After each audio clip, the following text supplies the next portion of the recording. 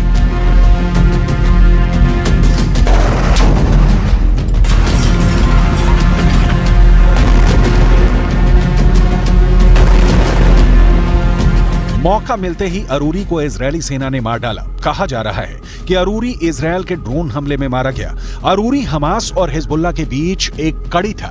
अरूरी के संपर्क सूत्रों के चलते ही हिजबुल्लाह उसका खुलकर समर्थन करता रहा, लेकिन इजरायल ने नसरल्लाह के सबसे करीबियों में से एक को मार उसे बहुत बड़ा झटका दे दिया है। लिहाजा नसरल्लाह बदले की आग में जल रहा है। इजरायल के भय से नसरल्लाह बाहर सार्वजनिक रूप से नहीं दिखता, लेकिन उसके बारे में जो जानकारी है वो ये है कि हसन नसरल्लाह एक शिया आलिम मतलब धार्मिक विद्वान है जो लेबनान में हिजबुल्लाह ग्रुप के प्रमुख हैं। इस प्रमुख को इस समय लेबनान के सबसे अहम राजनीतिक दलों में गिना जाता है, जिसकी अपनी सशस्त्र विंग भी है। हसन नसरल्लाह लेबनान के साथ साथ दूसरे अरब देशों में भी लोकप्रिय है। ईरान और अली खामनेई के साथ बहुत निकट के और विशेष संबंध है।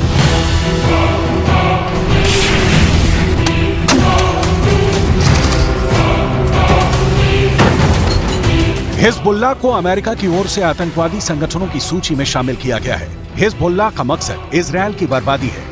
इजरायल भी हिजबुल्लाह को हमास से ज्यादा शक्तिशाली दुश्मन मानता है। यह भी क्लियर है कि बिना हिजबुल्लाह के सफाए के या किसी शांति समझौते के इजरायल चैन से नहीं जी पाएगा, क्योंकि हिजबुल्लाह इजरायल के खिलाफ हमले करने से बाज नहीं आएगा। हिजबुल्लाह के पास हथियारों का बहुत बड़ा भंडार है, जिसमें ऐसी मिसाइलें शामिल हैं जो इजरायली इलाकों में दूर तक हमला कर सकती हैं। इसके पास हजारों प्रशिक्षित लड़ाके हैं।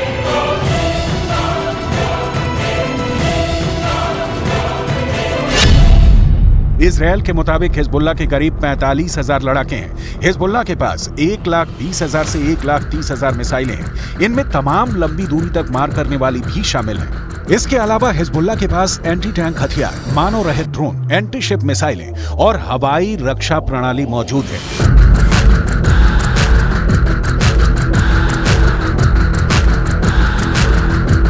जाहिर है इजरायल को गाजा से भी ज्यादा मुश्किल आएगी अगर हिजबुल्लाह के खिलाफ युद्ध का ऐलान किया तो।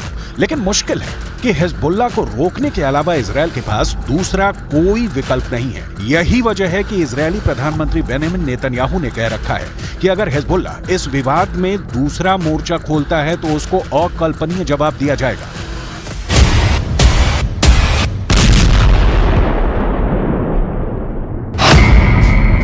सवाल बनता है, तो क्या लेबनान के खिलाफ इजरायल जंग का ऐलान करने ही वाला है? अगर ऐसा होता है तो फिर ईरान आएगा, वही ईरान जिसने हमास को मुश्किल के वक्त छोड़ दिया। ईरान इजरायल के हमले के वक्त हिजबुल्लाह के साथ खड़ा होगा। इन सवालों का जवाब एक लाइन में नहीं मिलेगा, क्योंकि पूरा अरब वर्ल्ड ऐसे ही हिजबुल्लाह, हमास और हूथी विद्रोहियों को इजरायल के खिलाफ उतारता रहा है। इजरायल के खिलाफ गोले और रॉकेट बरसाने वाले ये तीनों संगठन सिर्फ हथियारबंद संगठन नहीं है, बल्कि अरबों के इजरायल के खिलाफ विरोध का प्रतीक हैं। ईरान खुलेआम हिजबुल्लाह का समर्थन करता है, हूथी विद्रोहियों का साथ देता है, हमास को हथियारों की सप्लाई करता है। लिहाजा ये बात तो बहुत साफ है कि इजरायल को फाइनली ईरान से ही दो हाथ करना होगा, तभी इजरायल को सुकून मिलेगा। लेकिन ये भी ध्यान देने वाली बात है कि ईरान अब 70 के दशक वाला ईरान नहीं है। उसके पास भी कहा जाता है कि परमाणु बम है। अब ध्यान दीजिए कि हिजबुल्लाह के चक्कर में कैसे ईरान और इजरायल के बीच परमाणु युद्ध छिड़ सकता है। लेबनान और हिजबुल्लाह चीफ हसन नसरल्लाह के पास लड़ाके हैं, ईरान का समर्थन है, हथियार है, लेकिन गौर करने वाली बात है कि पूरा लेबनान हिजबुल्लाह के साथ नहीं है। पूर्ण युद्ध लेबनान के लिए विनाशकारी होगा और इसके लिए जनता का समर्थन बहुत कम है। इसका कारण है कि लेबनान वर्षों से अधिक संकट का शिकार है। राजनीतिक गतिरोध की वजह से उचित ढंग से काम करने वाली सरकार तक नहीं है।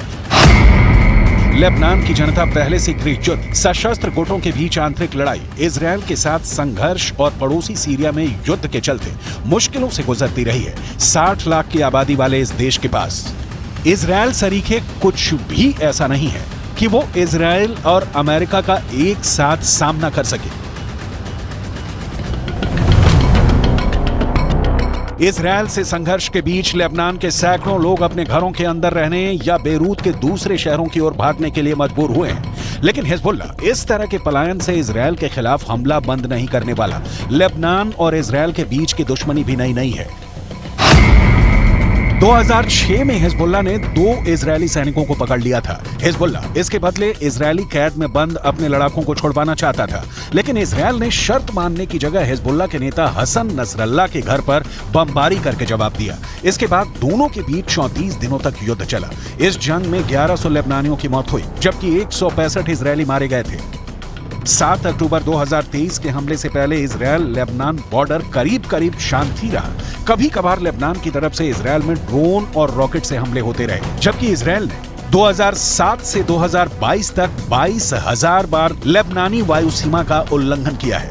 इजरायल ने पहले से ही क्लियर कर रखा है कि हमास के आतंकी धरती के किसी भी कोने में छुपे होंगे, उनकी तलाश की जाएगी और उनका खात्मा किया जाएगा। अरूरी को बेरूत में घुसकर मारना इसी कड़ी में है। यही कारण है कि हमास के नेता कभी कतर, कभी ईरान तो कभी लेबनान में ठिकाने बदलकर अपनी जान बचा रहे हैं। दूसरी तरफ इजरायल की खुफिया एजेंसी मोसाद ने इन सारे नेताओं को ट्रैक करने के लिए अपनी टीमें लगा रखी हैं। कतर और ईरान में हमास के नेताओं पर हमले से युद्ध भड़क सकता है, लिहाजा इजरायल हमास के नेताओं के लेबनान जैसे देशों में आने का इंतजार करता है। ऐसा ही हमास के डिप्टी चीफ अरूर के साथ भी हुआ। जब तक कतर में था सुरक्षित था, लेकिन ईरान से होता हुआ जब लेबनान पहुंचा तो ड्रोन हमले में मारा गया। इजरायल का मैसेज लाउड एंड क्लियर है, कतर और ईरान से अभी उलझना नहीं, हिजबुल्लाह, हमास और हूथी को छोड़ना नहीं।